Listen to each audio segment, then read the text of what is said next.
Hello, everybody. This is going to be a short video covering some of the content in the first of the PowerPoint presentations. There's going to be a series of videos that cover different slides and information within those, and this is going to cover the first 5. So what my intentions here in this video is to briefly go over what is sociology and the sociological imagination, and how we best use our sociological imagination, so we can get an understanding about what we're going to do going forward. All right. So one of the key aspects of sociology and thinking sociologically is developing and using one's sociological imagination. And you can conceptualize the sociological imagination as the ability to see the connections between individuals, groups of people, and the society that's around them.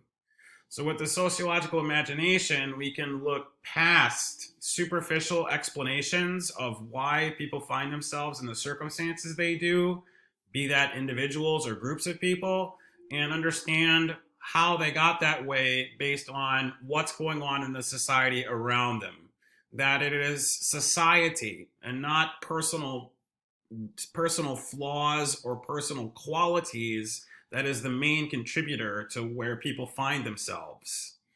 And the most effective and fastest way that we can do this, and when we begin to use our sociological imagination, is by looking in 3 different places when we're looking at any issue. The first of those places is looking at the margins of an issue, marginality as it's shown on the slide here, looking at society in a time of crisis, and looking at society when it's undergoing rapid change. So we can use our sociological imagination to answer questions about why people think and act the way that they do, why people find themselves in certain positions throughout their life, be they wealthy or poor or homeless or not, and understand the influence that society has on those things. Sometimes it's literally about life and death issues. For instance, there was a very famous study that was done by a sociologist named Emil Durkheim. Durkheim was interested in studying suicide. And what he found was that there is a great disparity between who commits suicide and who doesn't when you look across gender and race. And the results of that study are shown here when we're looking at, and we can see in this data that whites are far more likely than African Americans or Hispanics to commit suicide, but especially white men. So what is it about white men that makes them so susceptible to suicide? Is it something in their biology? Is it something in their genes? Is it something written into their DNA that makes them more likely to kill themselves? No, it is not. Okay, and this is a very, very important lesson.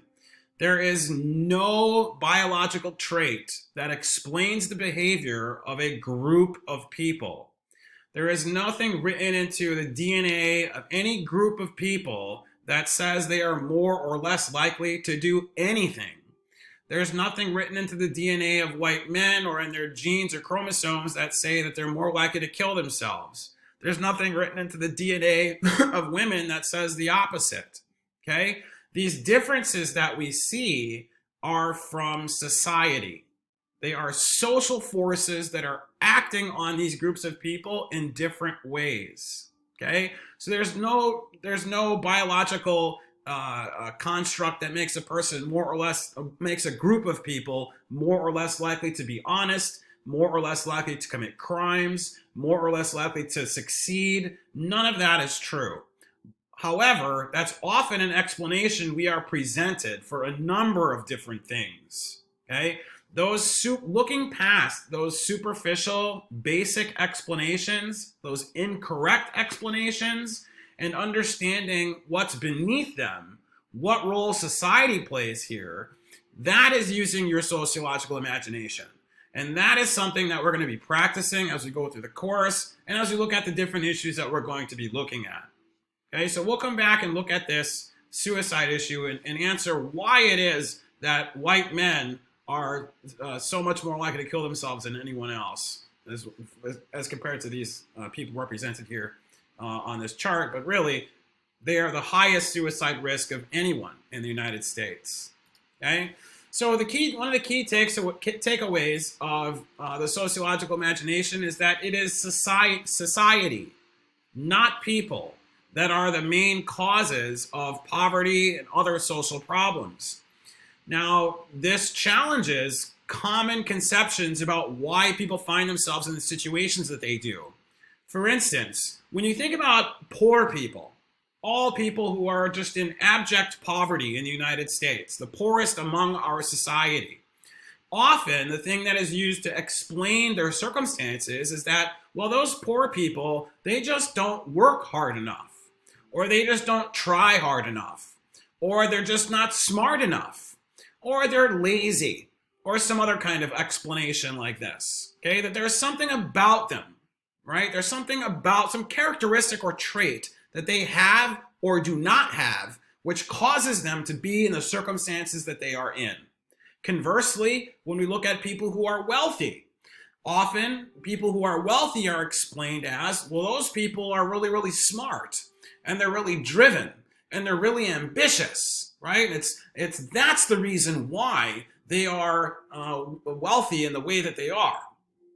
Now, are there some people who are poor that are poor because they are lazy? Yes, there are some individuals like that. Are there some people who are poor that are poor because they lack ambition? Yes, there are some individuals like that. But those individuals do not represent the group. Conversely, when we look at people who are wealthy, are there some people who are wealthy specifically because they are really smart? Yeah. Or because they work really hard? Yes. But again, those individuals do not represent the group. Most people who are wealthy because they won the uterus lottery. The uterus lottery. Okay, they just happen to be born to wealthy parents. And that's why they're wealthy. They haven't done anything special or spectacular. They're regular everyday people who happen to be born to wealthy parents. And that's why they're rich. Yet, as a society, we push these narratives as to this is who and what poor people are, and this is who and what rich people are. And because of those different stories that we tell about these people, it shapes the way that we think about them. And it shapes the way that we think about the problem of poverty and the problem of income inequality. Okay? These things are highly, highly influential. So when we're thinking about our sociological imagination, we're going beyond that superficial, often false explanation that we have for society and society's issues. Again, when we look at and using our sociological imagination, it's easiest to apply this when we look at the margins of an issue, or we look at society when it's in a time of crisis or rapid change. So when I was just speaking of the very, very poor and the very, very wealthy, that is the margins of that issue, the two extremes, right? The people who are the richest among us and the people who are the poorest among us. What do these poor people have in common with each other? What do these wealthy people have in common with each other? And then how are these two groups of people different? Okay, this is what we do when we're exercising our sociological imagination while looking at the margins of an issue. We can also practice sociological imagination when we look at society in a time of crisis. COVID-19 is a time of crisis. Society is undergoing this crisis event called COVID-19. And we are learning more and more every day about the implications that had. Certainly, you remember seeing about how different groups in society were affected differently, both with infection rates and death rates. It affected people differently based on who loses their job, who doesn't lose their job. Okay, there's all kinds of things that we can look at, study, and understand during crisis events. One crisis event of the past that's been greatly studied was the events of Hurricane Katrina that devastated New Orleans in Louisiana. The hurricane came and nearly washed away the city, and afterwards, the news media goes in to document the devastation for everyone else in the country. What you're looking at here on this slide is a representation of a news article that went out from the Associated Press that was then copied across all major news organizations across our landscape. Fox, CNN, NBC, ABC, CBS, New York Times, everybody was distributing this pair of images. Now, it wasn't being distributed side by side, as I have it here for you, but these pictures were taken on the same day. An Associated Press reporter and editor in a helicopter took these pictures. Take a moment and read the captions under each picture. You will see that even though what we're looking at in both pictures looks to be very, very similar activities, they are described very, very differently, which is what caused somewhat of an uproar once these pictures were distributed across those various news media outlets and on the internet. This one, picture on the left, is described as, quote, a young man who walks through chest-deep flooded waters after looting a grocery store in New Orleans. The picture on the right, two residents wade through chest-deep water after finding bread and soda from a local grocery store. Now, the person on the left is described as looting, having stolen something. The people on the right are described as finding, didn't steal anything. This person is a criminal, these people are not. The people on the right are described as residents. They live here, they belong here. The person on the left is just described as a young man. I'll state again, these pictures were taken from a helicopter and no one talked to or interviewed anybody here. Yet, we have these descriptions that give vastly different characterizations of different people surviving in the aftermath of this enormously damaging event. Here we have a person who doesn't belong and is stealing things from a store. Here we have two people that live here who are surviving by finding the necessities that they need to keep living. Okay? Vastly different interpretations. And again, why? Where does this definition come from? Why these different explanations? This is using our sociological imagination. This is using our sociological perspective. Okay? And by using these things, we can look deeper and understand better than the person who has not developed their sociological imagination from taking their sociology courses as you have. Okay?